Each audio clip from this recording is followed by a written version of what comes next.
आइए श्री गुरुदेव के श्री चरणों का ध्यान करेंगे। और ये तो मैं आपसे प्रातः पाल तिवारी, प्रधान श्री ब्राह्मण सभा चंडीगढ़।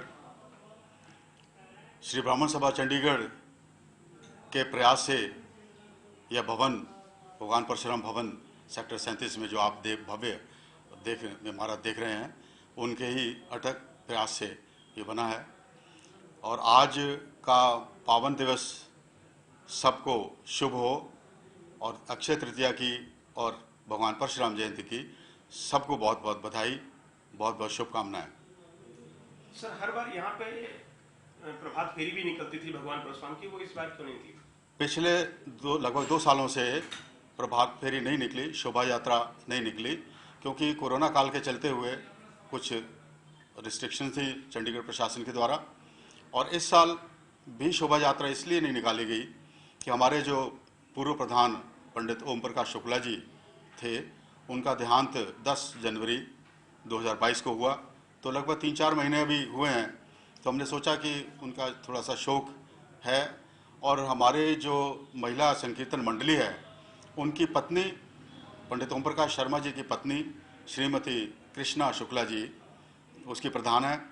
तो उनको देखते हुए हमने इस बार शोभा यात्रा नहीं निकाली। सर, भगवान परशुराम के जीवन के बारे में दर्शकों को कुछ बताएं। भगवान परशुराम जी के बारे में सभी जानते हैं, लेकिन छोटे छोटे उदाहरण हैं। वैसे तो वो एक अभी भी हमारे बीच में हैं, अजर अमर हैं, और जब तक अगला अवतार नहीं होता तब तक वो उनको शिक्षा देने तक रहेंगे। उनका जन्म हुआ जमदग्नि जी ऋषि के घर में और माता रेणुका जी के घर में। और इतने आज्ञाकारी पुत्र थे कि अपने पिता की आज्ञा पाकर उन्होंने अपने माता के ही सिर धड़ से अलग कर दिया था। लेकिन ऐसे प्रसन्न होने के बाद उनके पिताजी ने जब कहा कि कोई वरदान मांगो, तो उन्होंने यही वरदान मांगा कि मेरी माता को जीवित कर दीजिए। तो माता और पिता दोनों के ही वो आज्ञाकारी पुत्र थे और विद्वान थे, चारों वेदों के ज्ञाता थे। और 2 चीज़ें उन्होंने जो सिखाई हैं समाज को कि शस्त्र भी रखो तो शास्त्र भी रखो। शास्त्र के बिना शस्त्र नहीं चलाया जा सकता, उसका उपयोग नहीं किया जा सकता। यदि बुद्धि नहीं है तो कोई भी शस्त्र दे दिया जाए, उसको चलाना, उसको उपयोग में लाना नहीं हो सकता, उसको उपयोग नहीं कर सकते। तो ये 2 चीज़ें उन्होंने समाज को सिखाई हैं। ऐसे है, पहले तो सभी शहरवासियों को भगवान परशुराम जन्मोत्सव एवं अक्षय तृतीया की बहुत बहुत बधाई।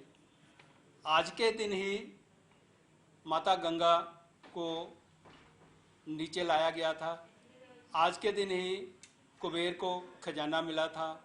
आज के दिन ही जो द्रौपदी का चीरहरण हुआ था, उसको भगवान कृष्ण ने आके आज के दिन ही रोका था। और भी ऐसे बहुत से कार्य हैं जो आज के दिन ही हुए थे। अक्षय तृतीया का बहुत महत्व है। आज के दिन जो भी कार्य किया जाता है वो बड़ा अच्छा होता है।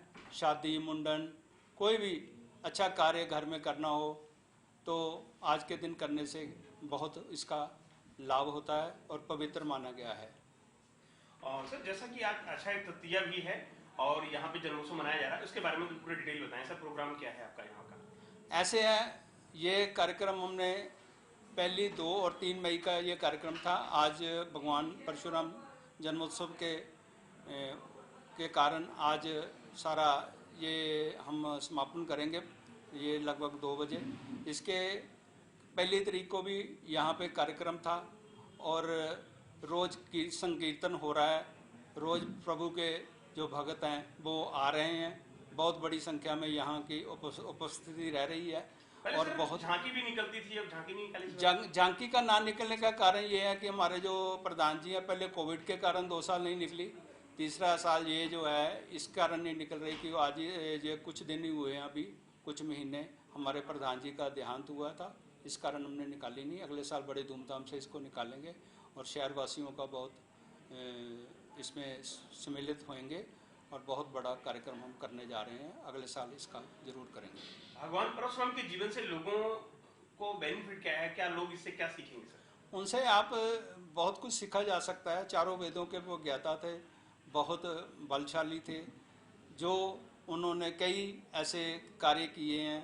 अपना यहाँ तक कि अपना जो विष्णु धनुष था उनके कंधे पे, वो भी उन्होंने जाते हुए जब वो पूजा करने के लिए या तपस्या करने के लिए गए तो उन्होंने भगवान रामचंद्र जी को वो दे गए थे। और जैसे ही उन्होंने देखा कि समाज में कुछ शक्तियाँ ऐसी हैं जो अपने देश और राष्ट्र के लिए गलत काम कर रही हैं, उनका संहार भी किया दुनिया में, ऐसा भी उन्होंने कहा जाता है। Thank you sir. आपका हृदय से धन्यवाद। आइए श्री गुरुदेव के श्री चरणों का ध्यान करेंगे। और ये तो मैं आपसे प्रार्थना के रूप में करवा रहा हूँ। ये तो मैं चाहता हूँ कि आप अपने हृदय के अंदर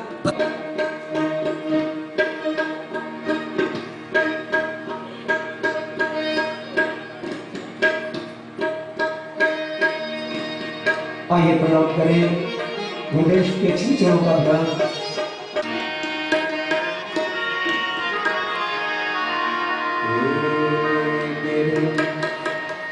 गुरुदेव करना पथ पर आए, इसलिए क्या कहें,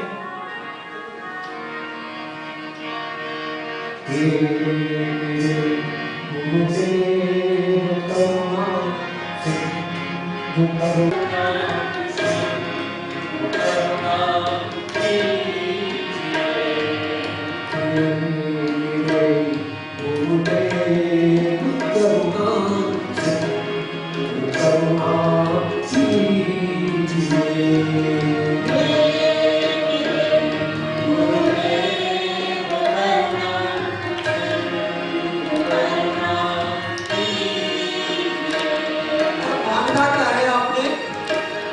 गुरुदेव के चरणों से मांगना